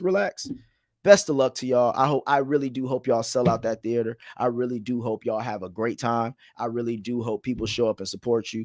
But I will say, going back to this whole conversation we've had in the beginning, yeah, this is a big problem with our people, that we don't come together and build something. Because I'm going to tell you right now, I know for a fucking fact, if we were of a different persuasion, we would have probably figured out a way to come together and we'd have a documentary about the show on HBO or some shit, because we'd have put something together, because we would have worked together and been like, hey nigga, you're not really making a lot of money, are you? I know I'm not making a lot of money. I know that nigga's not making a lot of money. So how about we come together, put something together? How about this?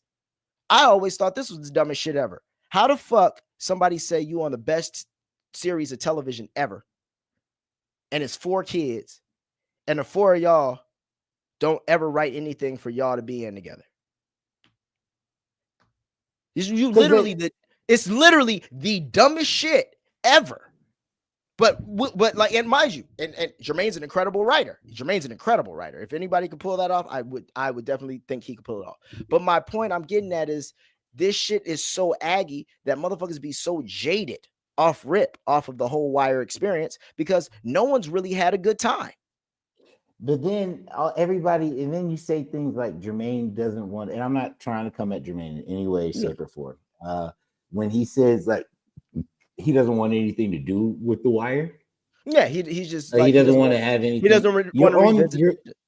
Yeah, but here's the thing. You're on one of the biggest shows of all time in history, in the biggest seat, and it's what is known to be one of the best seasons of television. That's y'all. He's always gonna look like that. That's like me saying I don't want to talk about my dad. Don't talk to me about my dad. But I think it's a difference though of people being. What's that quote they say? The thing you run from, in the end, will always be the thing that actually. That's what you need to confront to get to where you want to go. And I think The Wire. Go. Yeah, but I was just gonna say I think The Wire for all of us has kind of been that, because it's one of those situations where we're all so known for something, but we really weren't. It's not like we're living the life of somebody who like, oh, well, man, I'm known for this and that shit panned out. It's like being Carlton is hard enough, and when we ain't get Carlton checks, you feel me? So it's kind of like. But The Office, the people from The Office who aren't Kevin Malone, the fat one from The Office. Oh yeah, they all work together.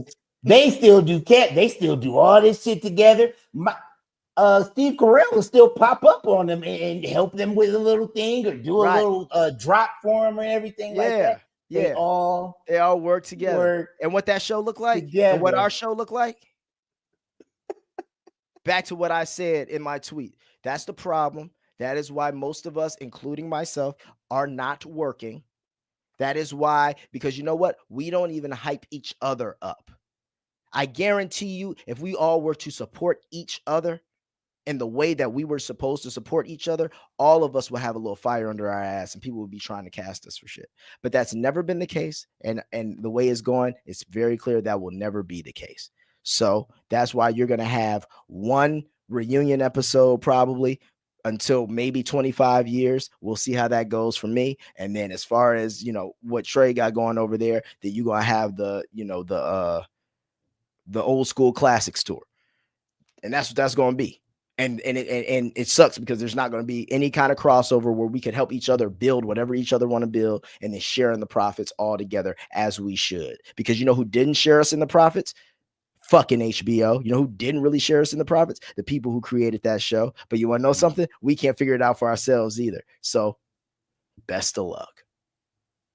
And that's all it is. And honestly, for me, it's no love lost to anybody. It's just a shame because I want to see everybody win, because if you win, I win. When Julito and Jermaine came and sat here, you know what?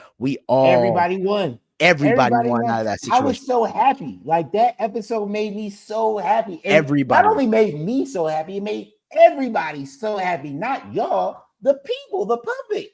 Do you know how many comments y'all got with people like, "Oh my God, I'm just so happy to see you guys together. This is so great." Yeah. And it's like, I don't understand why you would want to deprive yourself of something that touched the world. You know what I'm saying? Like it. I'm not gonna lie, it does feel like a black thing. Like it's like white people are gonna go back and touch the thing that brought them up, or like that. Like even if like only fucking Steve Urkel is mad at being Steve Urkel. Like why are you mad? Like Jaleel. But here's the thing. He not though. He really not. He really not, because now that nigga doing the weed gummies. It took him a while to get there. It took him a while to get to that spot. But he's able to. He was able to. Don't call me Urkel shit. It's okay though. He had time though, and he was the guy. So here's the other thing. He don't have to get a bunch of motherfuckers on the page with him. He just had to get himself on the page. And this is the problem. Maestro got himself on the page. Maestro started figuring it out. Oh, wait, okay. So you know what? Maybe we do this, and this is how we build this up, and this is how we make this great, and this is how maybe all of us can get a check, and maybe all of us can get better situations, and da. And you know what? I have no problem spearheading this. And these are my, like, regardless of whatever these are my brothers. I will be, unless I'm not invited, I will be at these niggas' funerals. You feel me? And I would hope that they would come to mine. You feel me? I'm just some real shit. Like it don't matter. But when it all comes down to it, it is a fucking shame that in a world where it's so transparent what you need to do. I mean, shit, look at even like you were telling me, like, oh, this nigga Trey posted 3-4 videos after trying to build momentum off of it.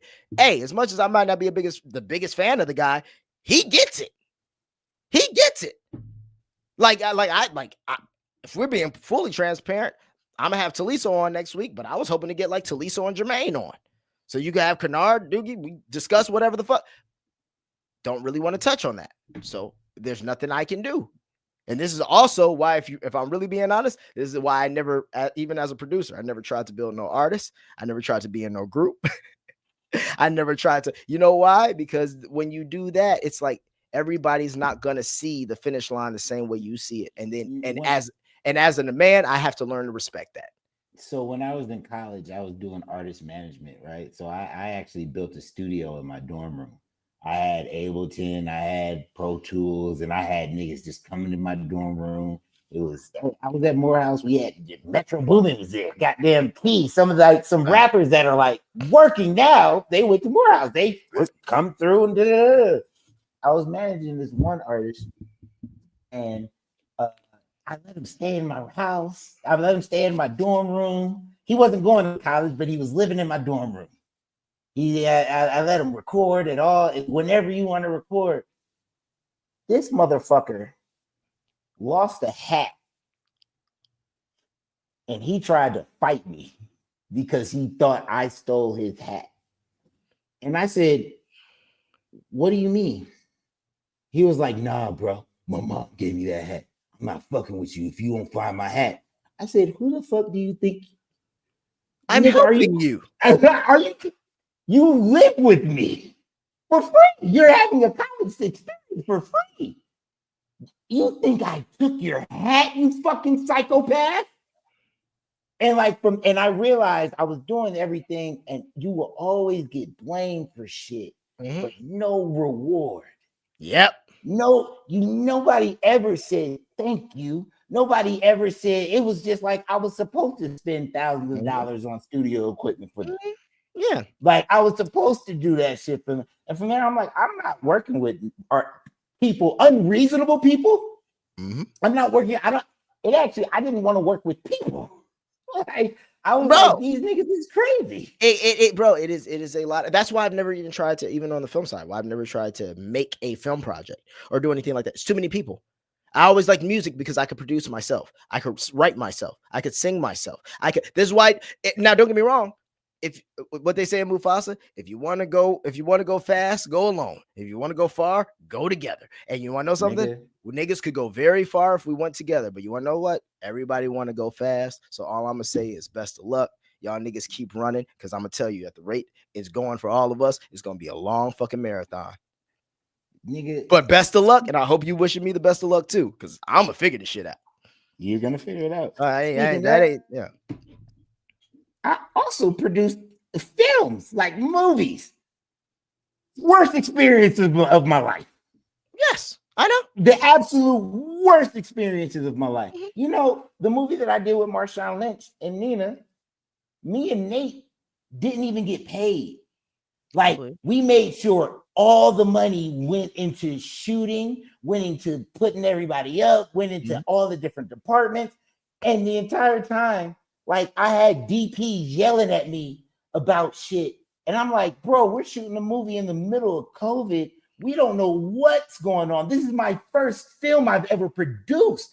And you're yelling at me because we don't know if there might have been someone who has COVID. So I can't say we need to shoot. Like, and niggas was right. It's so unreasonable. I didn't get anything. I lost money on that movie. I believe it. I put my own shit. Me and Nate put our own shit up. Like, and the way people were treating me. Yeah. That's always been me, bro. That's why I will be real. When I fly off the handle, and anybody watching this, when I fly off the handle, it's always deeper than you think it is. And also it's coming from a person who psychologically, in all honesty, feels like a lot of times they are not noticed, recognized, and it's not, fuck it, I don't really need the applause. I don't need that. But I do need the respect. And I do need the shit. If I know that I'm spearheading something and I'm bringing something to the forefront, I earn the respect, especially just as a human being and as the kind of fucking performer and producer and anything that I bring to the table. I've never walked into a situation and not made it better. That's what I do.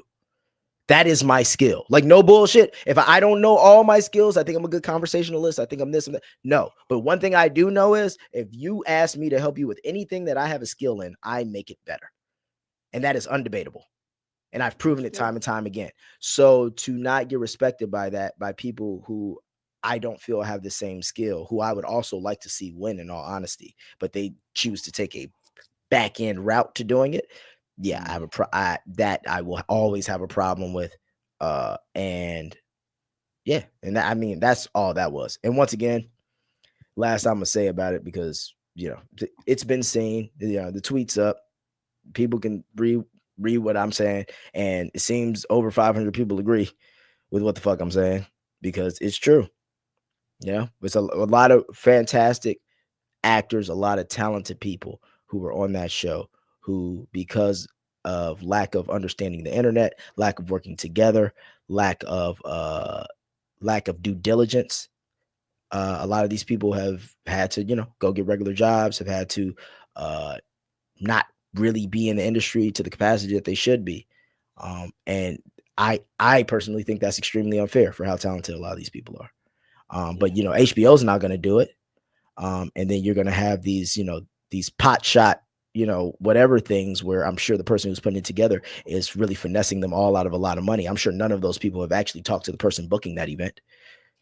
I'm sure they're just talking to the person it's passed through. So once again, it's like, really, are you really helping everybody? How is this really working? How's this really running? I just want to say that I want to say a couple things. I feel like this is a great opportunity for all of you guys to come together and really work out your issues, especially on a stream or on some type of podcast, something, because it's like you're not irrational and you're not unreasonable. Mm-hmm. And I would hope that people are willing to discuss, talk, and maybe come to some type of middle ground and understanding in this situation, because it's like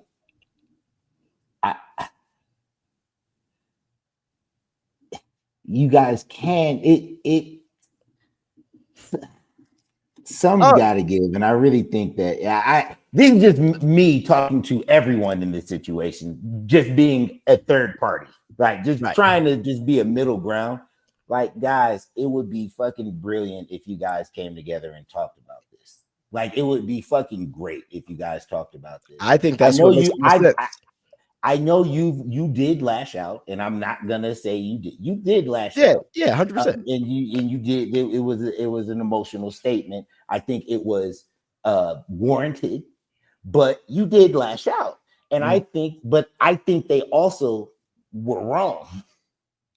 So niggas need to figure it out, come together, and I kind of think you added a little bit of fire to the fucking situation. So it's like, if niggas can see past that, they can understand that everybody can come together and benefit. Right. But you want to know something? If niggas ain't figured that out in 20 years or 22 years, I'm not holding my breath for them to figure that out now. Because if they would have figured this out at least even 15 years ago, everyone would be a lot further. But no one did. Yeah, man. Because I'm like over here, like, yeah, niggas is mad, but that was also good marketing. That's the most. Are you ready? Since the podcast I did, that's probably the most engagement the Wire has gotten since. Not to mention, last time, shout out the Ziggy Sabaka page. But last time, Kurt did a whole thing in Baltimore, got everybody together. What I do, I made sure I got us on StreamYard. Everybody got a little shine. Even the niggas who I talk shit about on the poster were sitting on the fucking thumbnail. Nice little look for everybody, right? Absolutely. But, that's all that is. But niggas need to see the bigger picture, man. Niggas need to understand marketing. Let's pump up those numbers. Let's pump up those numbers. We're back to the same thing. You did a Kanye, and people don't understand. Kanye was a marketing genius. He kind of overshot it now. Yeah, he overshot it. He overshot it. That was me dipping my toe in. That was the most I ever. You know what's funny? That was the most I ever felt like 50 Cent. And I was like, oh. But yeah. No, yeah, man. I really think that. By the way, shout out to the chat. I want to say thank you for everybody chiming in. Streets reported, of course. This is cool. We really got chat. Like people are like, thank you so much. That's another thing I want to talk about, bro. Our growth is fucking insane. It's happening. No one else is doing it's not like, oh, our numbers is crazy, but the fucking growth that we've been having, it's really fucking starting to happen. And it's like, wow, if you just stay consistent and keep on doing what the fuck you do, it really happens. And it's like really so beautiful to see this tangible growth. Yeah. And it's like, it took a minute to get to 10,000, but we got to 12 like that. Like, so it's like the way that it's 15, like, not too far away, as long as you keep it engaged. As long as you keep engagement and you keep working. And it's like that. And we definitely got to do more lives because this is good. I think we were told you got to do lives. You got to do lives. And I think this is great. I think our conversation is made for lives too. No, I agree. I agree. Yeah. So shit, maybe we start shooting the episodes live. That's where I was getting at. Yeah, that's where I was getting at. We would just have to figure out. We got to get Nick a switcher. Just pick one out. I'll cop it. Yeah. It's not just that. It's the. I'm thinking of, once again, here goes my show, thinking of the setup and how it's gonna work, and but no one understands that shit. I could have at least told niggas to use Canva. Could have had a better fucking flyer. All right, that's all I got. What the fuck are y'all doing? I want to see you win. Do better. But anyway, I got to get out of here. There's more to be done. Hey, no, yeah, that's all cool. I just want to say something because you don't have to address that nigga. Were you subbing me, Trey? Were you subbing me?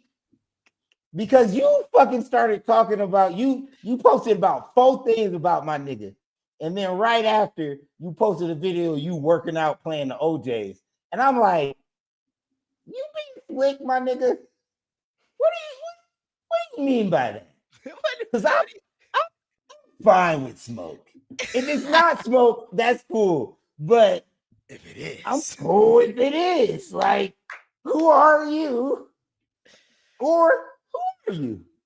I don't know. I'd like to know. I just want to know because I don't know. So where are you getting at? He's different. Y'all worked on the show together. I'm not. I don't have a problem. I crash out on my fucking family. He does. So he has no issues. I crash out on people I love and hold dearest. If you saw the way me and my grandfather talk to each other, oh, you guys would be fucking so. It's not a love trap. What are we doing here? The Leverts are violent. And I think you don't know that. I don't think niggas know that. Man, like I said, best of luck to them all. Like I said, the only person hurt my heart that I didn't shout out my boy Julito. That was just me being in my being in. I saw red. But no, I always got love for Julito. I always got love for Nathan. I always got love for JD. Shit, if people really want me to be transparent, come on, nigga. I there's been times where I followed Hassan for months and the nigga don't follow me back. So how am I supposed to but here's my point. How am I supposed to give a fuck?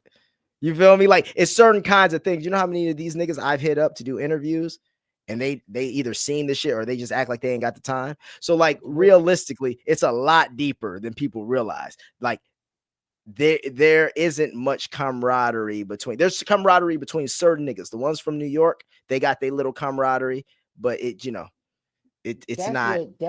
That's what really. I'm gonna be honest, man. That's the one that hurt my heart, man, with Hassan when he was doing the relaxed thing, and I was like, well, don't do this, bro. You're my favorite. Like I was like, I love your character. Yeah, but once again, he's one of my favorite characters on the show. I get it. He's one of my favorite characters. Whenever I see him working, I'd be like, yeah, he working. I'm like, I'm like, I need to do this. I want to cast him. He would be a great this. Yeah. And then I was like, man, because it's like I'm loyal to you, man. You my boy, and I'm like, I don't. Like I said, once again, look, to wrap it up, I'll say it one more time. It's a whole lot of people who have very promising careers and who should be in a lot better spaces. A lot of them. And you know, and I'm hoping that I don't fall to the same curse. And that's why I'm sitting here always putting out content, trying to figure it out. And that is literally what I'm doing. Because you want to know something? I'm not going to fall into that trap. I'm not going to fall into the trap of waiting for some motherfucker to call me to do something. And if they're not calling, I'm over here taking fucking whatever gigs, doing whatever. I can't fall into that. And I also realize, and I'm aware enough that, hey, if any of them want to come have a conversation, you're more than welcome to come have a conversation on the SBI podcast, and we can get to it and lay all the cards on the table. And if you don't want to do that, you know what? This shit wasn't helping none of us anyway. So, end the conversation. That was good. We got about 2 hours. Wait, really quick. Cinco Bain said, Stro, I was on Cheney Live one time. Told bro he should sit down with you, and he agreed. I hope it was all love. So there we go. So hopefully, hey, man, if he want to sit down on the internet, I'm with it. We can have a discussion. And the internet's not I'll real. let your boy. Oh, yeah, the internet's not real, but then you post 4 videos. Got it. So I will holler at y'all later. Thank you for coming through to this live, this SBI live. We're gonna start doing this more frequently because we got to, and I enjoyed myself. Guess what me and Nick are about to do? What? We're going to Rolling Loud. We're going to Rolling Loud. We're going to Rolling Loud. I know you heated. I know you. I got the passes yesterday. I literally got them yesterday. You know what? I was talking about shout out to GLD now. Shop. GLD Shop. They, I'm going out there with them. Cinco Bain, peace. But yeah, it's gonna be fun. No, you can't get off the fucking stream like that. Like, what you mean? No. You in Colombia? No, fuck that. I told you I'm vibing with the people I love. Here we go, you motherfucker. So you're going to fucking wait? Are you gonna shoot? Yeah. I'm gonna ask some people some questions. I got my loyalty. Where's my loyalty? I know one's loyal to Micah. You expect everyone to be loyal to Trey. Come on, man. Start a podcast, man. I'm the first guest. I'm the first guest. We got some more shit for you to steal, bro. Come on, you can steal me. yo, if I saw you and Trey, you know it'd be amazing. You know what? Are you ready? Bet. I was just gonna say, bet. You know what? Fuck it. You should do that. You should steal LeMicah. And you know what? I'm stealing Nick. We gonna be the only niggas with footage. Y'all gonna have a whole bunch of good conversations on iPhone. You can't steal Nick from me. Nick's mine. You psycho. Nick live here now. All right, I gotta go charge these mics and do this shit, but we enjoy, out. Guys. Thank have you, fun, y'all. man. Appreciate y'all coming through. Love. Peace. Peace out.